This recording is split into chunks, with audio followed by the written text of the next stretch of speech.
여러분, 혹시 분쟁 지역을 여행하는 사람들이 이해가 되시나요? 저도 한때 그런 사람들을 보며 왜 굳이 위험을 감수하고 저기까지 가는 걸까 생각했어요. 그런데 그런 제가 이번에 아프리카 분쟁 지역에 취재를 가게 된 겁니다. 평생 안전한 나라에서만 살았던 저로서는 겁이 나기도 했지만 동시에 조금은 설레기도 했어요. 제가 취재를 맡은 곳은 서아프리카의 한 내전 지역이었거든요. 이곳에서 평화협상과 재건 상황을 취재해 세상의 알 권리를 돕는 일, 그게 제가 하고 싶었던 저널리즘의 본질이었으니까요. 출발 전엔 괜찮을 거라고 생각했어요. 잘 준비하면 큰 문제는 없겠지. 여러 언론사에서도 아프리카 분쟁 지역을 취재해왔고 나름 경험이 쌓였다고 생각했거든요. 그래서 저는 보안업체와 함께 경호 계획도 세우고 현지 가이드와도 미리 연락을 주고받았습니다. 준비는 완벽했죠. 적어도 출발하기 전까지는요. 그런데 분쟁 지역의 현실은 달랐습니다. 비행기를 타고 도착한 첫날부터 모든 것이 예상 밖으로 돌아가기 시작했죠. 공항을 빠져나오자마자 제가 맡기로 했던 현지 가이드가 연락 두절이 된 거예요. 이미 도착해 있을 거라고 믿었던 경호팀도 다른 취재 현장에 얽혀 합류가 지연됐습니다. 저는 불안한 마음을 억누르며 가까운 숙소로 이동의 상황을 정리하려 했어요. 하지만 그 순간에도 머릿속에서는 온갖 걱정이 스쳐 지나갔죠. 혹시 내가 무모한 선택을 한 건 아닐까? 며칠간의 취재는 예상보다 순조로웠어요. 거친 환경 속에서도 마을 주민들과의 인터뷰가 잘 이어졌고 평화협상이 지연되긴 했지만 나름대로 유익한 취재를 해가고 있었습니다. 그러나 모든 것은 단 하루 만에 무너졌습니다. 그날 아침 현지 마을에서 정부군과 반군의 충돌이 발생했다는 소식이 들려왔어요. 처음엔 취재팀과 함께 숙소에 머무르며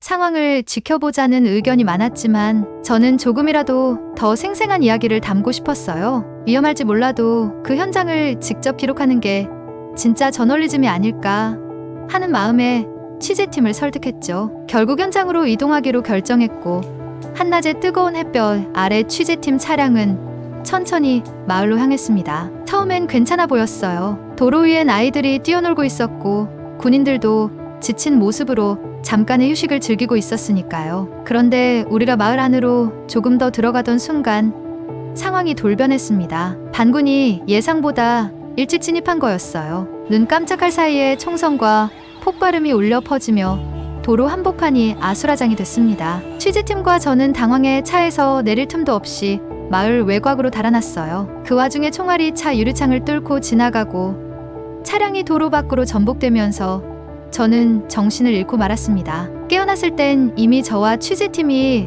반군에게 포로 잡혀 있었죠. 거친 손길에 이끌려 황급히 끌려간 우리는 임시 수용소 같은 곳에 감금되었습니다. 머릿속이 새하얗게 질렸어요. 이제 정말 끝인가 하는 생각이 들었습니다. 무장한 반군은 눈도 마주치지 못할 만큼 거칠었고 언어조차 통하지 않는 절망적인 상황이었죠. 심장은 터질 것처럼 뛰었고 머릿속에선 온갖 초해가 몰려왔어요. 왜 이런 위험을 무릅썼을까? 집에 돌아가기만 한다면 다시는 이런 짓 하지 말아야지. 하지만 그때까지만 해도 몰랐어요. 이 작은 태극기 배지가 나를 살릴 거라는 걸. 반군의 리더로 보이는 남자가 천천히 저희에게 다가오더니 가방 속을 뒤지기 시작했습니다. 여권이며 취재 장비들을 모두 끄집어내던 중 제 작은 파우치에서 태극기 배지가 굴러 떨어졌어요. 리더는 순간 멈칫하더니 그 배지를 손에 쥐고 오랫동안 바라보는 겁니다. 그리고 갑자기 그의 눈빛이 달라졌습니다. 코리아? 그가 처음으로 한국의 이름을 말하며 저를 주의 깊게 바라보기 시작했습니다. 저는 그 순간 그가 왜 저렇게 태극기 배지에 반응하는지 몰랐지만 어딘가 희망의 실마리를 느꼈습니다. 그는 잠시 말을 멈추더니 조용히 자기 부하들에게 명령했습니다. 이 사람들은 풀어줘. 순간 숨이 멎는 듯 했습니다. 반군 리더의 손에 작은 태극기 배지가 들려 있었고 그의 눈빛이 달라진 것을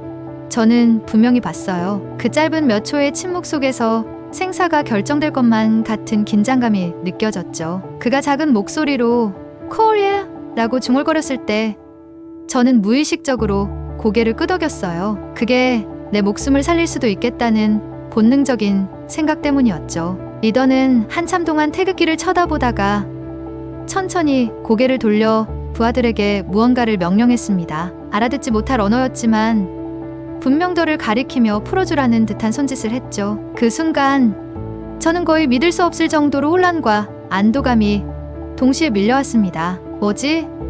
왜 갑자기 우리를 풀어주는 거지?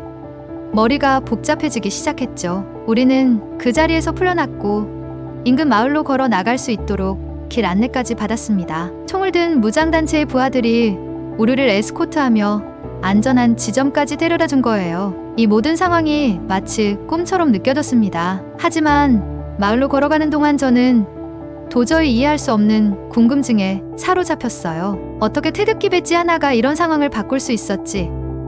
저와 동행했던 현지 가이드도 깜짝 놀라며 말했어요. 저 사람들 원래 인지를 쉽게 풀어주지 않아요. 무언가 특별한 이유가 있었던 거예요. 마침내 우리는 한적한 마을에 도착했고 겨우 숨을 돌릴 수 있었습니다. 하지만 저는 이 의문을 풀지 않고는 도저히 마음이 편치 않았어요. 그래서 현지 가이드에게 부탁해 근처에 있던 무장단체의 소규모 사령관과 접촉할 기회를 마련해달라고 요청했죠. 다행히 그날 저녁 우리가 만났던 반군 리더와 다시 대화할 수 있는 기회가 생겼습니다. 그날 밤 우리는 어두운 마을 외곽의 작은 오두막에서 리더와 재회했습니다. 그는 저를 보자마자 조용히 손짓으로 앉으라고 했고 느린 영어로 대화를 시작했죠. 저는 용기를 내서 그에게 물었습니다. 왜 우리를 풀어줬습니까? 그 태극기 배지가 무슨 의미였죠? 그는 잠시 침묵하더니 담배를 꺼내 물고 천천히 말을 꺼냈습니다. 오래전에 내가 한국 평화유지군을 만난 적이 있었소. 그 말에 저는 순간 멍이 뒀습니다. 그가 한국과 인연이 있었다는 사실이 믿기지 않았어요. 리더는 담담하게 이야기를 이어갔습니다. 몇 년 전 내 가족이 전쟁으로 집을 잃고 굶주릴 때 한국 평화유지군이 우리를 먹여 살렸소. 나는 그때 한국 군인들이 우리를 어떻게 대했는지 아직도 기억하오. 그는 담배를 깊게 들이마신 후 잔잔한 목소리로 말했습니다. 그들은 우리에게 총을 겨누지 않았소. 오히려 음식을 나눠주고 우리 마을 아이들에게 물을 제공했지. 저는 그 순간 그의 말이 주는 무게를 느낄 수 있었습니다. 그때 나는 결심했소. 한국인이 다시 내 앞에 나타나면 나는 그들을 해치지 않겠다고. 이 말을 듣는 순간 저희 심장은 터질 것처럼 뛰기 시작했습니다. 저는 그저 취재를 위해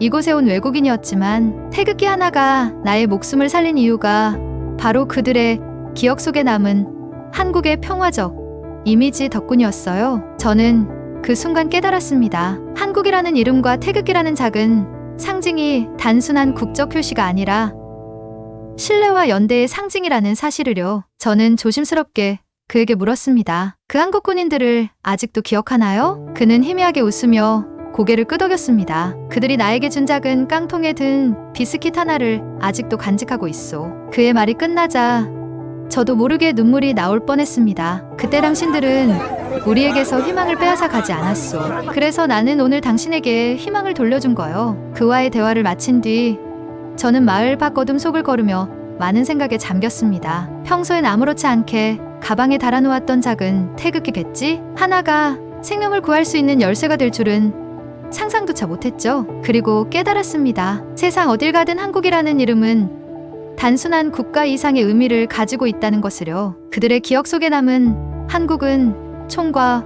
폭력이 아닌 평화와 도움의 상징이었고 저는 그 덕분에 살아 돌아올 수 있었습니다. 그날 밤 저는 별빛이 쏟아지는 하늘을 올려다보며 혼자 중얼거렸습니다. 이제 알겠어. 한국이라는 이름이 얼마나 중요한지. 마을로 돌아온 후 저는 몇 시간 동안 혼자 오두막에 앉아 그날의 사건을 되새겼습니다. 태극기 하나가 저를 죽음의 위기에서 구해줬다는 사실이 머릿속을 떠나지 않았어요. 평소엔 그저 습관처럼 가방에 달아두었던 작은 배지였는데 그것이 한 사람의 기억을 흔들고 생명을 살린 결정적인 열쇠가 될 줄은 꿈에도 몰랐죠. 한국이라는 이름과 태극기가 누군가의 기억 속에 남아있었다는 사실이 저에게는 큰 충격으로 다가왔습니다. 그동안 너무나 당연하게 여겼던 여권, 국적, 태극기 이 모든 것이 단순한 서류나 상징이 아니었습니다. 사람들이 기억하는 한국이라는 이미지 그것이 진정한 힘이라는 걸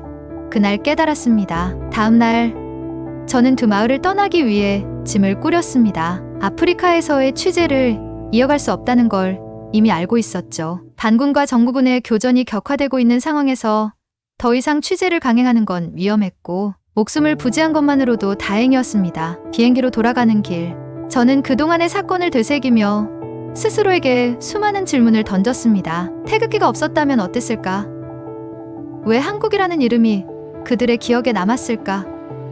그리고 그 답은 간단했습니다. 그 군인들이 그들에게 총이 아닌 빵과 물을 건넸기 때문입니다. 저는 한국이라는 이름이 그저 무의미한 단어가 아니라 누군가에게는 희망과 위로의 상징이 된다는 사실을 처음으로 깨달았습니다. 그 태극기를 보고 저를 풀어준 반군 리더의 말이 머릿속을 떠나지 않았어요. 한국인들은 희망을 빼앗지 않았다. 그 말은 제 가슴에 깊은 울림을 남겼습니다. 그동안 우리는 작은 나라, 아직 선진국이 아닌 나라라는 시선을 외부에서 많이 받으며 살아왔습니다. 저 역시 그런 시각에 익숙해져 있었죠. 하지만 그 작은 나라가 누군가에게는 빵 한 조각과 물 한 병으로 생명을 지킨 기억으로 남아 있었다는 것. 이게 바로 한국의 진짜 힘이 아닐까요? 그렇게 고민해 잠긴 채 한국행 비행기를 타고 집으로 돌아왔습니다. 비행기 창밖으로 펼쳐진 구름을 멍하니 바라보며 저는 생각했어요. 이 경험을 그냥 내 안에만 묻어두어선 안 되겠다. 사람들에게 알리고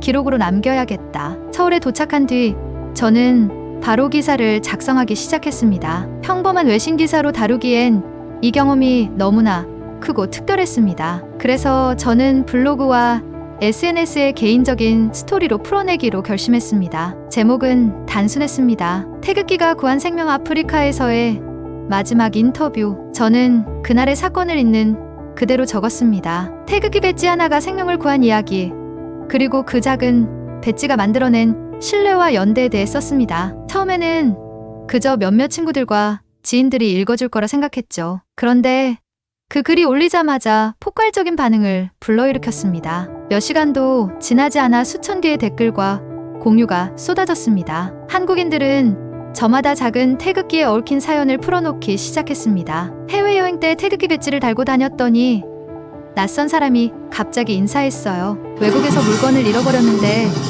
태극기를 보고 한국인인 걸 알아서 돌려주더라고요. 사람들의 경험 속에 녹아든 한국이라는 이미지는 생각보다 더 깊고 강력한 것이었습니다. KPOP나 한류를 넘어 한국이라는 이름은 이미 누군가에게 신뢰와 친절을 상징하고 있었죠. 저는 그 반응들을 보며 다시 한번 확신했습니다. 이 이야기는 단순한 취재가 아니라 우리가 함께 나눌 자부심의 이야기다. 언론사들도 제 이야기에 주목하기 시작했습니다. 여러 매체에서 인터뷰 요청이 쏟아졌고 태극기가 구한 생명이라는 이야기는 곧 해외 언론에도 보도되었습니다. 제 이야기를 들은 사람들은 그 태극기 배지에 대해 깊이 공감했습니다. 단순한 국가 상징이 아닌 진정한 연대의 상징으로 태극기를 바라보기 시작했죠. 저는 이 경험을 바탕으로 다큐멘터리 프로젝트를 기획했습니다. 한국이 국제사회에서 어떤 방식으로 신뢰를 쌓아왔는지, 그리고 그 신뢰가 어떻게 위기 속에서 사람들을 구해냈는지를 조명하는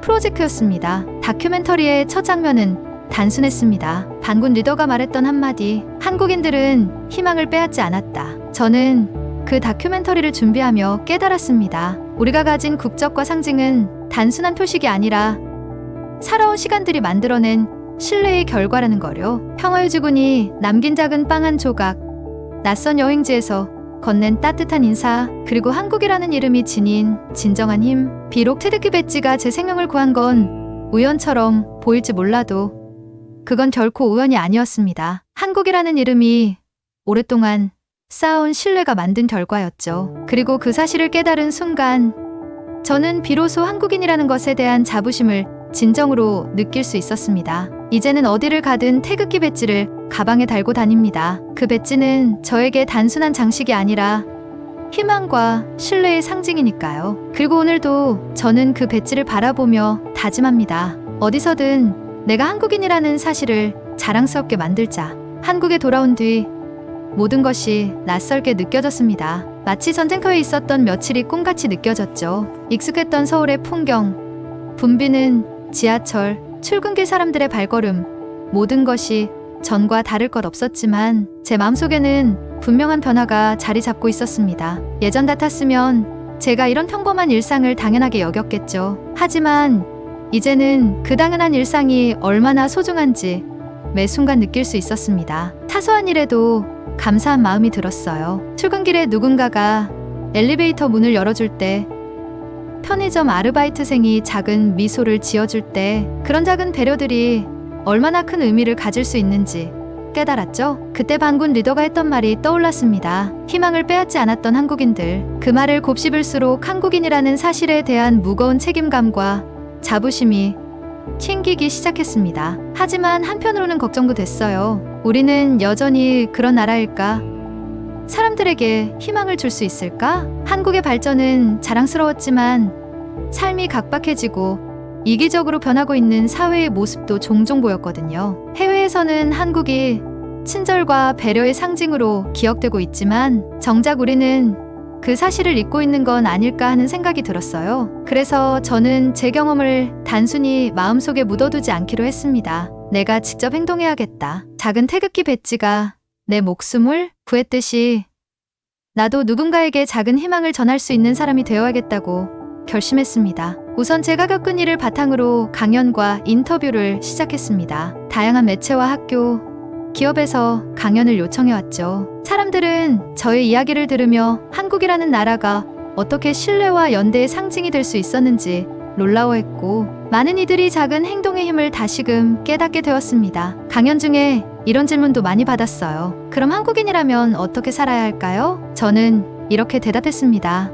누구나 작은 태극기가 될 수 있습니다. 국적이나 상징은 그저 형태일 뿐이고, 우리의 행동 하나하나가 결국 다른 사람에게 어떤 나라를 기억하게 할지 결정한다고요? 국적이 우리를 구해주는 것이 아니라 우리가 하는 행동이 국적을 가치 있게 만드는 것이라고 말했습니다. 시간이 흐르면서 제 이야기는 점점 더 널리 퍼졌습니다. 다큐멘터리 제작이 마무리되었고, 각종 해외 언론과 외교 행사에서도 저의 경험이 소개되기 시작했죠. 그 과정에서 저는 해외 평화유지 활동에 자원하는 한국 청년들과도 만나게 되었습니다. 그들은 저처럼 작은 경험을 통해 세상에 선한 영향을 미치고 싶다는 열정을 가지고 있었어요. 그런 청년들을 보며 저도 가슴 깊은 곳에서 자랑스러움과 감사함이 피어올랐습니다. 그리고 마침내 저는 작은 목표 하나를 세웠습니다. 다음 세대에도 이 정신을 이어주자. 평화유지 활동을 직접 경험하진 않았지만 그 정신을